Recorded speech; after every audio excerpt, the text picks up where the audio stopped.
So what is standing out to you at this Senior Bowl, getting ready for the draft, Todd? I think the trenches, like the offensive and defensive line, have been outstanding. The defensive lineman in particular, Mike Green from Marshall, is going to be a first-round pick. He had an awesome rep. If you get on social media, you'll see it yesterday, just getting underneath the pads of Josh Connerly, who's also going to be a first-round pick, the Oregon offensive tackle, and just plowing through him. But it's been, the first 2 days of practices for Green just standing out as an elite edge rusher. Then you've got Walter Nolan, defensive tackle from Ole Miss, who, after first couple days, we have seen a couple guys decide to leave early, kind of nicked up a little bit. But you still see Walter Nolan from Ole Miss, another first-round prospect, is here, grinding through it today, looking good. Shamar Stewart, Texas A&M. He's one of my favorite players in the entire draft. We talked about like the physicality. Translating to the NFL as a pass rusher, it's not just about the speed and getting around the edge. It's about working through offensive tackles and the length and the power, and then just the commitment to getting home. And he's shown all of that this week, in addition to the tape that we've seen all year long. So those are a few of the first-round guys that really stood out here this week. How are the Eagles and the Chiefs doing what they're doing, and they're back in the Super Bowl against each other for the second time in 3 years?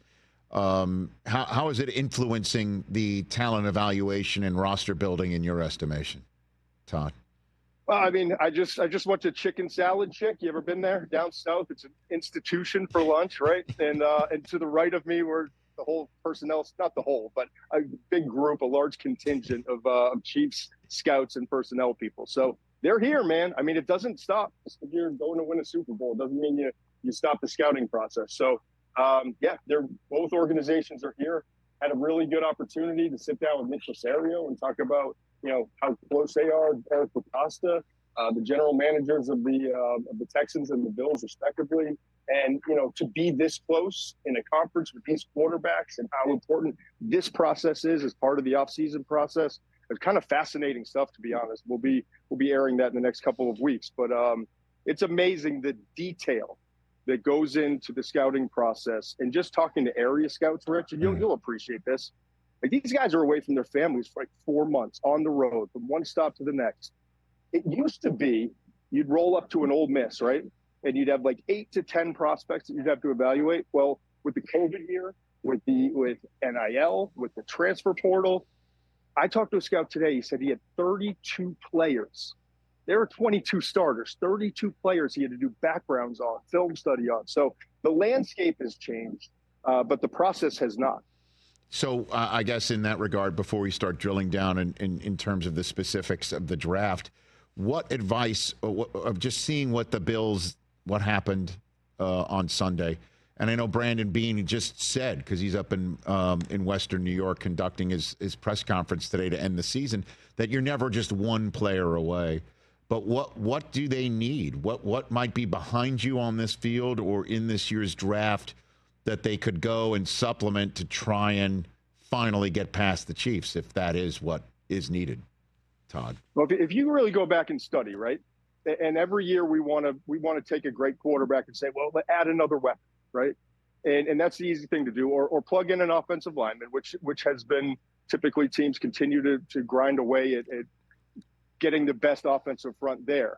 But I want you to go back, do a little research project at some point when you're getting ready for the combine and for the NFL draft. Mm-hmm. Look at the Chiefs since Patrick Mahomes' draft. Look at the Eagles since they got their guy in Jalen Hurts. Look at the Ravens historically.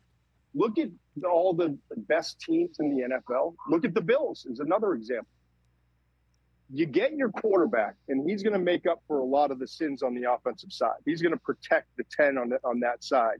But if you get your quarterback, the great teams and the consistently successful teams, they just keep loading up on defense, and specifically defensive front, and then maybe a corner here and there.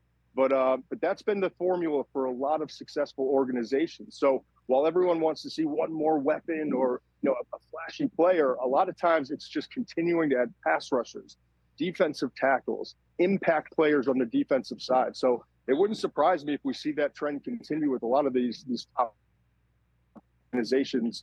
The organizations that we look at and say, you know what, they've got a formula and it's successful and it works. Catch the Rich Eisen Show every single day on the Roku channel, 12 to 3 Eastern, for free.